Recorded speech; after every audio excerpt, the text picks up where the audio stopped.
Será dissecar o que foi essa vitória do São Paulo, uma vitória também empolgante do São Paulo para o torcedor que estava sofrido, né? Já havia conseguido uma boa vitória contra o Atlético Goianiense no final de semana, fora de casa, com boa atuação segura, e hoje na estreia de Luiz Ubeldia, mais uma vez uma boa, talvez a melhor atuação do São Paulo na temporada. Eu vinha pensando aqui, antes de começar o programa, se o São Paulo havia tido uma partida como essa, né? Mais próxima talvez a do Corinthians, né? Do Corinthians foi um bom jogo. Mas com o Corinthians ainda foi mais difícil, né? Porque o Corinthians ainda fez um gol no final. Mas tinha mais competitividade talvez do que esse Barcelona de hoje. Sem dúvida. O fato é que é o primeiro jogo de um treinador com bons sinais, né? Bons sinais, ótimos. Que realmente sinais. Muda, né? E que realmente ele troca, ele muda essa cara, posicionamento, jogadores, enfim. O que foi mudado hoje? Vamos mostrar o campinho, né? Para começar aqui. Vamos colocar como é que foi essa escalação do São Paulo hoje contra o Barcelona. Para começar, também por algumas circunstâncias, ele escala 4 atacantes hoje, né? Isso. Vejam vocês que, assim como o Arthur Jorge do Botafogo, tá virando moda escalar 4 atacantes. Até porque, né? na verdade, como funcionam os times hoje em dia, a diferença do 4-2-4 para um 4-2-3-1, por vezes é sutil. Esse homem aqui de trás, que é o Luciano, você pode ter, por vezes, um meia-meia, dois atacantes de ofício, mas esse aqui funcionando um pouco mais por trás. Você pode ter um meia com uma característica que chegue muito próximo do atacante. O Eduardo do Botafogo, por exemplo, ele sabe circular por trás, mas muitas vezes ele joga muito próximo do atacante. Então, é uma diferença. O Atlético Goianiense joga com o Luiz Fernando também por dentro, muitas vezes, não como ponta. É que se a gente for olhar o futebol europeu, né, Mansur, que você também acompanha muito, muitos clubes estão usando, ao invés de 4 atacantes, 3 meio-campistas, que eles chamam, né? São aqueles caras que não são nem volantes e nem meias. Clássicos, né? São caras que fazem essas duas funções de maneira meio híbrida, né? É mais raro a gente ver 4 atacantes, como a gente viu contra o Botafogo entrar em campo ontem, né? E hoje o São Paulo, né? Pode ter tido leituras diferentes. Eu vi o Luciano mais como alguém que flutuava às costas do Caleri num 4-2-3-1. A base do jogo, então, era essa, com alguns detalhes, né? A saída de bola do São Paulo era feita com o Alan Franco, com o Arboleda. Os dois laterais um pouquinho mais à frente, mais próximos dos dois volantes. E aqui Pablo Maia e Alisson tinham um trabalho interessante, que era atrair os dois volantes do Barcelona de Guayaquil. Ao fazer isso, liberavam muito espaço entre a linha de defesa e a linha de meio do Barcelona. Para mim, a chave no lance do gol. O trabalho desse jogador aqui, que cada vez que entra, ele mostra muita competência. Se impondo, né? Exatamente. Na escalação principal. E ele mostra competência, seja como um jogador mais próximo da área, seja o jogador que parte do ataque para fora, ou seja do jogador que vem de fora para chegar na área e encostar no Caleri. Hoje ele fez um trabalho de costas ao receber essa bola na saída de jogo do São Paulo. Ele tinha um marcador nas costas dele. A bola apertada era uma saída que se tinha, que vinha aqui com o Igor. Ele faz a inversão. Acaba fazendo uma coisa com o Alisson. Um tapa na bola, ele girou em cima do marcador e criou um desequilíbrio. E criou a chance de fazer a inversão para a bola chegar do outro lado do campo. Às vezes fica um jogo que é muito de passe, 2 toques, e não tem esse enfrentamento, que seja nessas funções aqui, às vezes você tem um volante iniciando o jogo, ou igual o André que vem, porque o Ferreirinha também tinha uns momentos dele vir por dentro, né? E o Wellington às vezes fica um pouco mais alto assim, né? E o Luciano, ele flutuando porque ele faz isso bem. Né? Você fala assim, ele foi o meia, ele participou da articulação mesmo ele não sendo, mas o André entregou muita coisa positiva junto com o Ferreirinha também, e essa questão do 4-2 e 4 atacantes, lógico que você tem que ocupar os espaços. Para também um treinador novo que chega, fazer isso, com esses jogadores que juntamente nessa forma não tinham jogado ainda, foi muito bem sincronizado. E essa versatilidade do André permite que o lado direito do São Paulo, já hoje, primeiro jogo de um novo treinador, de um novo trabalho, você tivesse algumas variações. Por vezes você tinha o Igor abrindo para o André ocupar um espaço mais por aqui. Às vezes você tinha o Igor por trás, o Alisson, que tem essa facilidade também, porque já jogou muitas vezes pelo lado do campo, fazendo essa passagem. Então, essa rotação aqui entre esses 3, pelo lado direito, ela funcionou muito bem. Por vezes teve o Ferreirinha para a passagem do Wellington, mas eu acho que o lado direito do São Paulo, ele teve até fluiu um pouco mais naturalmente. Porque o Luciano, ele fica naquele quarto de campo junto com o André, e aqui o Ferreirinha, querendo ou não, ele fica um pouco mais sozinho com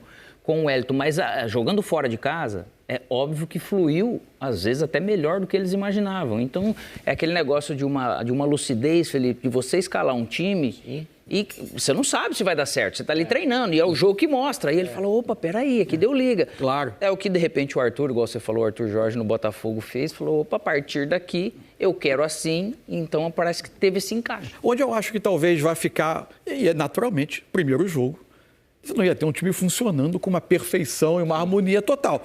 Algumas questões que ele provavelmente vai ter que pensar na hora de defender, né? São Paulo basicamente fazia essas 2 linhas de 4, com os 2 jogadores voltando pelo lado. Não são exatamente grandes defensores, né?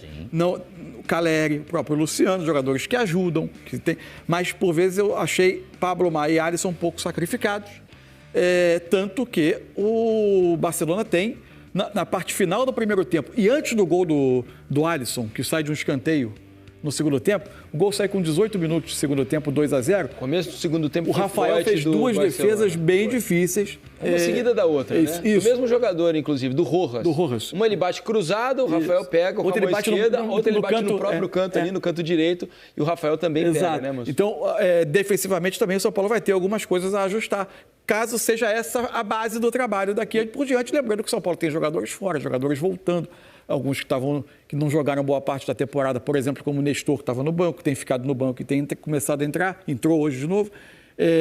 Enfim, tem jogadores como o Lucas, enfim. Tem o Nestor voltando, hoje já entrou um pouquinho de novo, então, né? Para ver como vai, aos poucos, as coisas. Não vai ser um 11 que vai se repetir todo o tempo, mas sendo essa a base do trabalho, também alguns ajustes defensivos e o próprio funcionamento do time. O resultado coloca o São Paulo muito encaminhado, inclusive para fazer uma pontuação alta na Libertadores, né? Porque o único jogo fora que resta ao São Paulo é o Cobresal, que é claramente o time... Hoje perdeu do Talheres 2-0 em casa. O time tecnicamente menos dotado do grupo. E 2 jogos no Morumbi por fazer, no Morumbi. Isso. Né? Então o São Paulo tem todas as chances de fazer, inclusive, uma pontuação alta no grupo. Vamos ver como é que vai continuar, né? Agora a gente estava falando sobre o André Silva, um jogador pouco conhecido aqui no Brasil. Eu confesso, não conhecia o André Silva antes do São Paulo contratar. Estava jogando num time pequeno, né, de Portugal, o Guimarães. Não era o Guimarães, né? Era no time do Algarve, com P. Portimonense. No Portimonense, e vem para o São Paulo. E ele, eu estava curioso para ver como ele jogaria, né, nessa função mais pelo lado direito, mais aberto, menos como dupla, se ele ia se portar mesmo como um atacante pela direita ou como uma dupla para o Caleri. Ele alternou, né, em alguns momentos. Mas era o Vitória de Guimarães, o time. Era Vitória de Guimarães? Então me confundi, alguém veio do Portimonense. Não, foi até confundido. O jogador está no Vasco, Cleiton, não? Isso, Cleiton veio do Portimonense, exatamente. Desculpa, perdão pela falha. Acontece. Você estava certo e eu me equivoquei. A janela é frenética. Foi? A janela do futebol brasileiro é frenética. É frenética. E o Cleiton também veio do Casa Pia. Casa Pia. Mas tudo ali, Portugal. Enfim. Mas eu estava curioso para ver como seria o desempenho dele, às vezes jogando pelo lado. Porque ele claramente é um centroavante, né? Ele é um jogador ele, para mim, como um 9. Mas um 9 móvel, muito móvel. Muito sempre móvel. foi mais centralizado, ele da época que ele falou. E você vê que... Porque para você jogar de beirada, às vezes pode parecer que não é...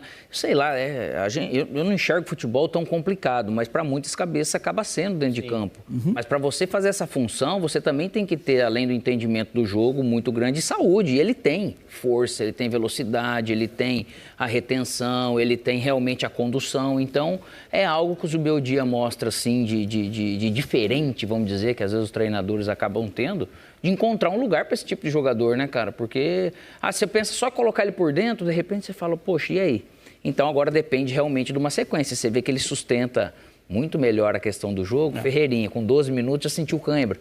Então, até nesse sentido, até o Ferreirinha, ele se condicionar realmente para jogar e fazer essa função o tempo todo, às vezes uma forma de preservá-lo, aí depende realmente toda essa engrenagem. Mas o André... Ele entrega algo muito interessante ali que o São Paulo acaba ganhando com isso.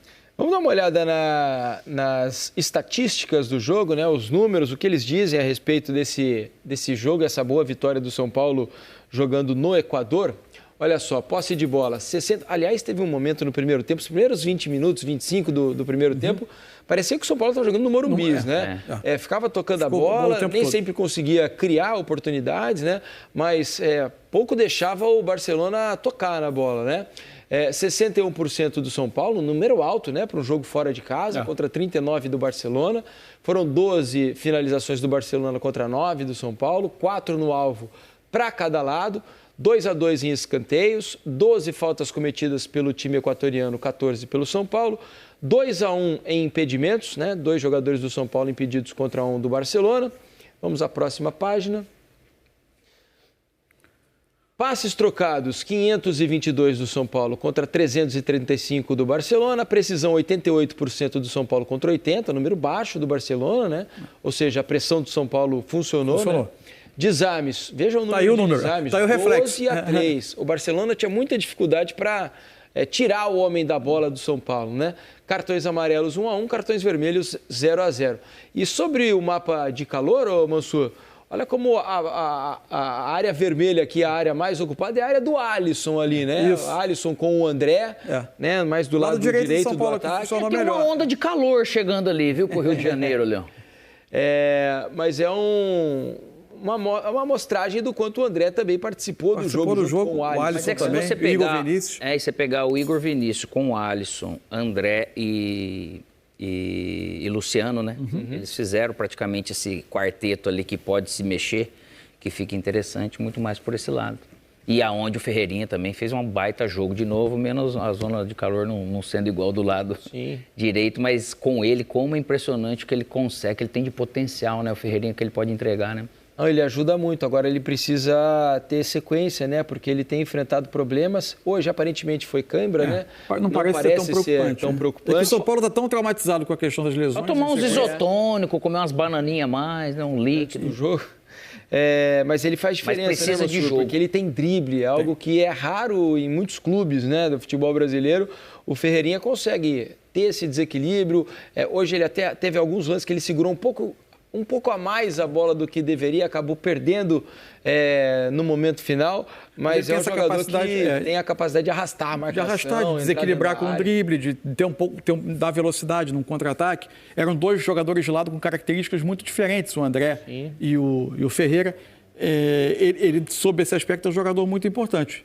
Tomara que seja rápida a recuperação. E como é difícil, né, o início de um trabalho de um treinador no que é o futebol brasileiro, né? Você pensar que o jogo no Equador é uma volta razoavelmente longa de viagem, com um desgaste. Então, a sexta-feira para o São Paulo praticamente não existe. O sábado, muito pouco para os jogadores que jogaram hoje. Vai estar ali o cansaço pesado, vai estar batendo no sábado. E segunda-feira tem só o Palmeiras.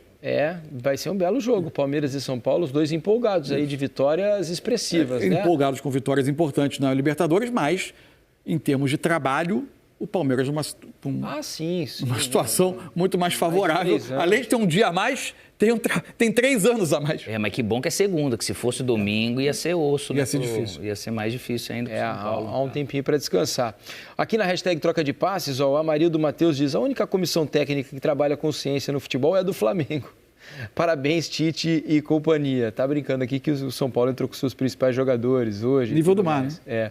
Exatamente, não tinha altitude lá em Guayaquil. E outro também, o São Paulo não tem um elenco igual do Flamengo para poder, de repente, falar, aqui eu vou dar uma segurada. O Flamengo, todo time que jogar dele, até o terceiro time, vai ser muito bom. O PH Lopes diz: jogo muito consistente de postura do meu tricolor hoje, campo péssimo, e a preocupação agora é o grau da lesão do Ferreirinha, afinal o DM é o que mais demora para recuperar jogador. Aparentemente, se for cãibra e não tiver lesão, é menos preocupante. Pelo jeito que estava tão ruim, não. O gramado estava bom, achei lá. Não, eu acho que é mais... que estava ruim. É mais pela condição dele, né? Você vê que é uma situação, como ele gasta bastante energia de jogador potente, ele está participando, realmente ele precisa agora de um tempo para ganhar esse lastro de novo de condição física para suportar. Isso aí. Só que também o Ferreirinha, se ele jogar 45, 60 minutos bem do jeito desse tipo, ele vai estar ajudando muito. O Djalma diz o seguinte: belo jogo do meu São Paulo, mas porque falou desde antes, espero que vocês concordem. Rafael, desde a Copa do Brasil no jogo contra o Sport, está muito bem. Tá, realmente, hoje fez pelo menos duas ótimas defesas. O inconformado diz o seguinte: não precisa ficar inconformado. Talvez essa vitória gigante do Fortaleza seja o início do fim de um ciclo. Uma coisa são os times do Brasil fazerem proposta pelo Vojvoda, outra é o Boca Juniors querer levá-lo embora.